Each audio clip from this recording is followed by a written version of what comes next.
ಎಲ್ಲರಿಗೂ ನಮಸ್ಕಾರ. ಸಮೃದ್ಧಿ ಅಡುಗೆ ಮನೆಗೆ ಸ್ವಾಗತ. ನಿಮ್ಮ ದೇಹದಲ್ಲಿ ಕ್ಯಾಲ್ಶಿಯಂ ಕೊರತೆ ಇದೆ, ಕಬ್ಬಿಣಾಂಶದ ಕೊರತೆ ಇದೆ ಮತ್ತು ರಕ್ತ ಅನ್ನೋದು ಕಡಿಮೆ ಇದ್ದರೆ ಈ ಒಂದು ಲಡ್ಡುನ ಪ್ರತಿದಿನ ಒಂದೊಂದು ತಿಂತಾ ಬಂದರೆ ನಿಮಗೆ 15 ದಿನದಲ್ಲಿ ವ್ಯತ್ಯಾಸ ಕಂಡುಬರುತ್ತೆ. ಬನ್ನಿ ಹಾಗಾದರೆ ಹೇಗೆ ಮಾಡೋದು ಅಂತ ನೋಡೋಣ. ಈ ಒಂದು ಲಾಡುನ ಮಾಡೋದಕ್ಕೆ ನಾನು ಒಣಕೊಬ್ಬರಿಯನ್ನು ತಗೊಂಡಿದ್ದೀನಿ. ಈ ಒಣಕೊಬ್ಬರಿಯಲ್ಲಿ ಹೆಚ್ಚಿನಾದಂಥ ಪೌಷ್ಟಿಕಾಂಶಗಳಿರೋದ್ರಿಂದ ಇದರಿಂದ ನಮ್ಮ ದೇಹಕ್ಕೆ ತುಂಬ ಅನುಕೂಲ ಆಗುತ್ತೆ. ಈ ರೀತಿ ಒಣಕೊಬ್ಬರಿಯನ್ನು ಸ್ವಲ್ಪನೇ ತುರಿದುಕೊಳ್ತಾ ಇರಬೇಕು. ನೋಡಿ, ಈ ರೀತಿ ಎರಡನ್ನು ತುರ್ಕೊಂಡಾಗ ಇಷ್ಟ ಆಗಿದೆ. ಅಂದರೆ 1 ಕಪ್ ಅಳತೆನಲ್ಲಿ ಸಂಪೂರ್ಣವಾಗಿ 1 ಕಪ್ ಆಗುವಷ್ಟು ಕೊಬ್ಬರಿಯನ್ನು ರೆಡಿ ಮಾಡಿಟ್ಕೊಂಡಿದ್ದೀನಿ. ಈಗ ಒಂದು ಪಾತ್ರೆನ ಬಿಸಿ ಮಾಡೋದಕ್ಕೆ ಇಟ್ಟು ಅದರಲ್ಲಿ ಅರ್ಧ ಕಪ್ ಆಗುವಷ್ಟು ಕಡಲೆ ಬೀಜನ ಹಾಕ್ಕೊಂಡು ಹುರ್ಕೊಳ್ತಾ ಇರಬೇಕು. ಇದು ಸಂಪೂರ್ಣವಾಗಿ ಸಿಪ್ಪೆ ಬಿಡೋ ರೀತಿ ಹುರ್ಕೊಳ್ತಾ ಇರಬೇಕು. ಈ ರೀತಿ ಸಿಪ್ಪೆ ಬಿಟ್ಟ ನಂತರ ಇದನ್ನು ಆರೋದಕ್ಕೆ ಬಿಟ್ಟು ಈಗ ಅದೇ ಪಾತ್ರೆಗೆ 2ರಿಂದ 3 ಟೇಬಲ್ ಸ್ಪೂನ್ ಆಗುವಷ್ಟು ಬಿಳಿ ಎಳ್ಳನ್ನು ಹಾಕ್ಕೊಳ್ತಾ ಇದ್ದೀನಿ. ಬಿಳಿ ಎಳ್ಳು ಮತ್ತು 2ರಿಂದ 3 ಟೇಬಲ್ ಸ್ಪೂನ್ ಆಗುವಷ್ಟು ಕರಿ ಎಳ್ಳನ್ನು ಕೂಡ ಯೂಸ್ ಮಾಡ್ತಿದ್ದೀನಿ. ಎಳ್ಳು ದೇಹಕ್ಕೆ ತುಂಬಾ ಉಷ್ಣವನ್ನು ಉಂಟು ಮಾಡುತ್ತೆ. ಯಾರ ದೇಹ ತುಂಬಾ ತಂಪಾಗಿರುತ್ತೆ ಅವರು ಇನ್ನೂ ಒಂದು 2 ಟೇಬಲ್ ಸ್ಪೂನ್ ಆಗುವಷ್ಟು ಎಳ್ಳನ್ನು ಆ್ಯಡ್ ಮಾಡ್ಕೊಳ್ಬೋದು. ಬಟ್ ಯಾರ ದೇಹ ಉಷ್ಣ ಇರುತ್ತೆ, ತುಂಬ ಹೀಟ್ ಬಾಡಿ ಇರುತ್ತೆ, ಅಂಥವರು ಸಾಕು, ನಾ ಹಾಕಿರೋಷ್ಟು 2ರಿಂದ 3 ಟೇಬಲ್ ಸ್ಪೂನ್ ಯೂಸ್ ಮಾಡಿದ್ರೆ ಸಾಕು. ಪ್ರೆಗ್ನೆಂಟ್ ಇರೋರು ತಿನ್ನೋ ಹಾಗಿದ್ರೆ ಎಳ್ಳನ್ನು ಸ್ಕಿಪ್ ಮಾಡ್ಕೋಬೋದು. ಈಗ ಇದನ್ನು ಆರೋದಕ್ಕೆ ಬಿಟ್ಟು ನಾವಾಗಲೇ ಏನು ತುರಿದು ಇಟ್ಕೊಂಡಿದ್ವಲ್ಲ ಕೊಬ್ಬರಿ, ಅದನ್ನು ಮಿಕ್ಸಿ ಜಾರ್ಗೆ ಹಾಕ್ಕೊಳ್ಬೇಕು. ಈ ರೀತಿ ಸಣ್ಣ ಜಾರನ್ನ ತೊಗೊಂಡು ಕೊಬ್ಬರಿನ ಹಾಕ್ಕೊಂಡು ಪುಡಿ ಮಾಡ್ಕೊಳ್ಬೇಕು. ಈ ರೀತಿ ಪುಡಿ ಮಾಡಿಕೊಂಡು ನಾವು ಬಳಸೋದ್ರಿಂದ ಉಂಡೆ ಚೆನ್ನಾಗಿ ಬರುತ್ತೆ.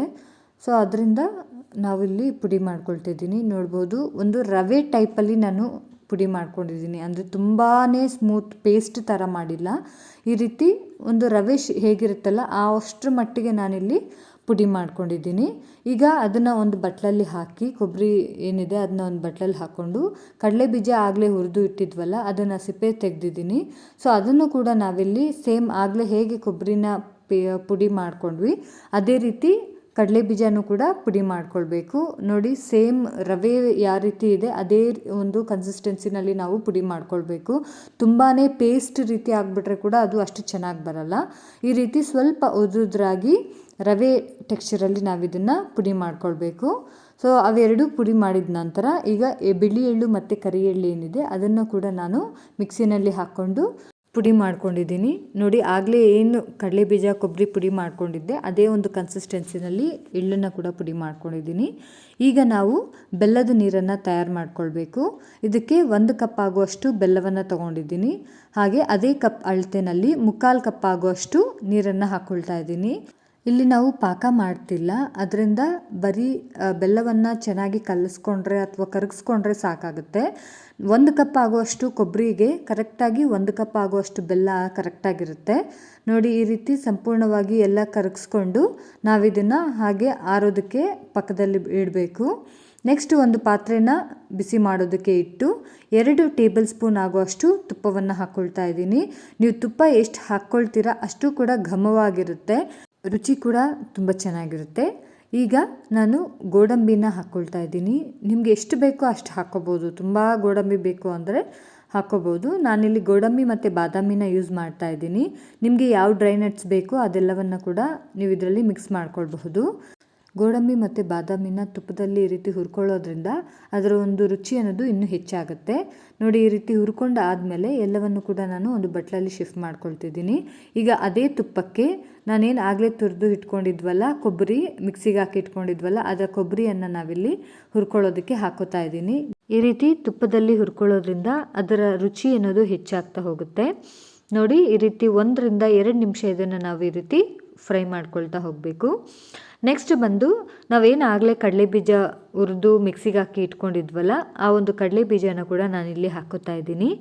ಕಡಲೆ ಬೀಜನೂ ಅಷ್ಟೇ 1ರಿಂದ 2 ನಿಮಿಷ ನಾವಿದನ್ನು ಈ ರೀತಿ ಫ್ರೈ ಮಾಡ್ಕೊಳ್ಬೇಕು. ಇದೇನಾಗುತ್ತೆ, ಇದರಲ್ಲಿರುವಂಥ ಹಸಿ ವಾಸನೆ ಕೂಡ ಹೋಗೋದಕ್ಕೆ ಸಹಾಯ ಆಗುತ್ತೆ. ನೋಡಿ, ಇದನ್ನು 1ರಿಂದ 2 ನಿಮಿಷ ಫ್ರೈ ಮಾಡ್ಕೊಂಡ ನಂತರ ಆಗಲೇ ಏನು ನಾವು ಹುರಿದು ಮಿಕ್ಸಿಗೆ ಹಾಕಿಟ್ಕೊಂಡಿದ್ವಲ್ಲ ಎಳ್ಳನ್ನು ಕೂಡ ನಾನಿಲ್ಲಿ ಆ್ಯಡ್ ಮಾಡ್ಕೊಳ್ತಿದ್ದೀನಿ. ಈ ರೀತಿ ಈ 3 ಪದಾರ್ಥಗಳನ್ನು ಆ್ಯಡ್ ಮಾಡಿಕೊಂಡು ಒಂದು 2 ನಿಮಿಷ ನಾವಿದನ್ನು ಹುರ್ಕೊಳ್ಬೇಕು. ಈ ರೀತಿ ಹುರ್ಕೊಂಡ ನಂತರ ಆಗಲೇ ನಾವು ಬೆಲ್ಲನ ಕರಗಿಸಿ ಇಟ್ಟಿದ್ವಲ್ಲ ಆ ಬೆಲ್ಲದ ನೀರನ್ನು ನಾನಿಲ್ಲಿ ಆ್ಯಡ್ ಮಾಡ್ಕೊಳ್ತಾ ಇದ್ದೀನಿ. ನಾ ಆಗಲೇ ಹೇಳ್ದಾಗೆ ಇಲ್ಲಿ ಪಾಕ ಏನೂ ಮಾಡಿಲ್ಲ, ಬರೀ ಬೆಲ್ಲದ ನೀರನ್ನು ನಾನಿಲ್ಲಿ ಕರಗಿಸಿಟ್ಕೊಂಡಿದ್ದೆ. ಆ ಬೆಲ್ಲದ ನೀರನ್ನು ಹಾಕ್ಕೊಂಡು ನೋಡಿ ಈ ರೀತಿ ಮಿಕ್ಸ್ ಮಾಡ್ಕೊಳ್ಬೇಕು. ನೀವು ಇದಕ್ಕೆ ಸ್ವಲ್ಪ ಏಲಕ್ಕಿ ಪುಡಿನ ಕೂಡ ಯೂಸ್ ಮಾಡ್ಕೊಳ್ಬೋದು ಫ್ಲೇವರ್ಗೋಸ್ಕರ. ಈ ರೀತಿ ನಾವು ಮಿಕ್ಸ್ ಮಾಡ್ತಾ ಇರಬೇಕು, ಇಲ್ಲಾಂದರೆ ತಳ ಅಂಟುಬಿಡುತ್ತೆ. ಯಾಕಂದರೆ ಬೆಲ್ಲ ಗೊತ್ತಿರ್ಬೋದು, ಬೆಲ್ಲ ಅನ್ನುವಂಥದ್ದು ತಳ ಅಂಟುಬಿಡುತ್ತೆ. ಅದಕ್ಕೋಸ್ಕರ ನಾವಿದನ್ನು ಮಿಕ್ಸ್ ಮಾಡ್ತಾ ಇರಬೇಕಾಗುತ್ತೆ. ನೋಡಿ ಎಷ್ಟು ಗಟ್ಟಿಯಾಗಿದೆ ಅಂತ. ಈ ರೀತಿ ಒಂದು ಹದಕ್ಕೆ ಬರೋವರೆಗೂ ನಾವಿದನ್ನು ಮಿಕ್ಸ್ ಮಾಡ್ಕೊಳ್ತಾ ಇರಬೇಕು. ಈ ಒಂದು ಹಂತದಲ್ಲಿ ನಾವಿದನ್ನು ಚೆನ್ನಾಗಿ ಮಿಕ್ಸ್ ಮಾಡ್ಕೋಬೇಕು. ಈ ರೀತಿ ಮಿಕ್ಸ್ ಮಾಡ್ಕೊಳ್ಳೋ ಟೈಮಲ್ಲಿ ಅರ್ಧ ಕಪ್ ಆಗುವಷ್ಟು ಹಾಲನ್ನು ಹಾಕ್ಕೋಬೇಕು. ಹಾಲನ್ನು ಹಾಕ್ಕೊಳ್ಳೋದ್ರಿಂದ ತುಂಬಾ ಸಾಫ್ಟಾಗಿರುತ್ತೆ ಲಾಡು. ನೋಡಿ ಈಗ ಹಾಲನ್ನೆಲ್ಲ ಹಾಕ್ಕೊಂಡು ಕಲಿಸ್ಕೊಂಡ ನಂತರ ಈ 1 ಟೇಬಲ್ ಸ್ಪೂನ್ ಆಗುವಷ್ಟು ತುಪ್ಪವನ್ನು ಹಾಕ್ಕೊಂಡು ಮತ್ತೆ ನಾನು ಇದನ್ನು ಮಿಕ್ಸ್ ಮಾಡ್ಕೊಳ್ತಾ ಇದ್ದೀನಿ. ಹಾಲನ್ನು ಹಾಕ್ಕೊಳ್ಳೋ ವಿಡಿಯೋ ಅದು ಅಂದರೆ ವಿಡಿಯೋ ಆಗಲಿಲ್ಲ, ಅದು ವಿಡಿಯೋ ಮಾಡೋ ಟೈಮಲ್ಲಿ ಸರಿಯಾಗಿ ಇದು ಆನ್ ಆಗಿರಲಿಲ್ಲ, ಅದರಿಂದ ಅದು ಸ್ಕಿಪ್ ಆಗಿಬಿಟ್ಟಿದೆ, ಕ್ಷಮೆ ಇರಲಿ. ಬಟ್ ನೀವು ಯಾವುದೇ ಕಾರಣಕ್ಕೂ ಹಾಲು ಹಾಕೋದನ್ನು ಮಿಸ್ ಮಾಡ್ಕೊಳ್ಬೇಡಿ. ನೋಡಿ ಈ ರೀತಿ ಕೈಯನ್ನು ಸ್ವಲ್ಪ ಎಣ್ಣೆಯಲ್ಲಿ ಸವರ್ಕೊಂಡು ಈ ರೀತಿ ನೋಡಿದಾಗ ನೋಡಿ ಕೈಯೆಲ್ಲ ಅಂಟೋದಿಲ್ಲ. ಸೊ ಈ ರೀತಿ ಉಂಡೆ ಟೈಪಲ್ಲಿ ಬರುತ್ತೆ. ಈಗ ಕರೆಕ್ಟಾಗಿ ನಮ್ಗೆ ಗೊತ್ತಾಗುತ್ತೆ ಈಗ ನಾವು ಉಂಡೆ ಮಾಡೋದಕ್ಕೆ ಇದು ಕರೆಕ್ಟಾಗಿದೆ ಅಂತ. ಗ್ಯಾಸನ್ನು ಆಫ್ ಮಾಡಿ ಒಂದು ತಟ್ಟೆಗೆ ಸ್ವಲ್ಪ ಎಣ್ಣೆನ ನಾನಿಲ್ಲಿ ಸವರ್ಕೊಳ್ತಾ ಇದ್ದೀನಿ. ಈಗ ಮಾಡಿರುವಂಥ ಸ್ವೀಟನ್ನು ನಾವು ತಟ್ಟೆಗೆ ಶಿಫ್ಟ್ ಮಾಡ್ಕೊಳ್ಬೇಕು. ನೋಡ್ಬೋದು, ಶಿಫ್ಟ್ ಮಾಡೋವಾಗೆ ಗೊತ್ತಾಗುತ್ತೆ ಎಷ್ಟು ಸಾಫ್ಟಾಗಿದೆ ಅಂತ. ಈ ರೀತಿ ಎಲ್ಲವನ್ನು ಕೂಡ ನಾನು ತಟ್ಟೆನಲ್ಲಿ ಶಿಫ್ಟ್ ಮಾಡ್ಕೊಳ್ತಾ ಇದ್ದೀನಿ.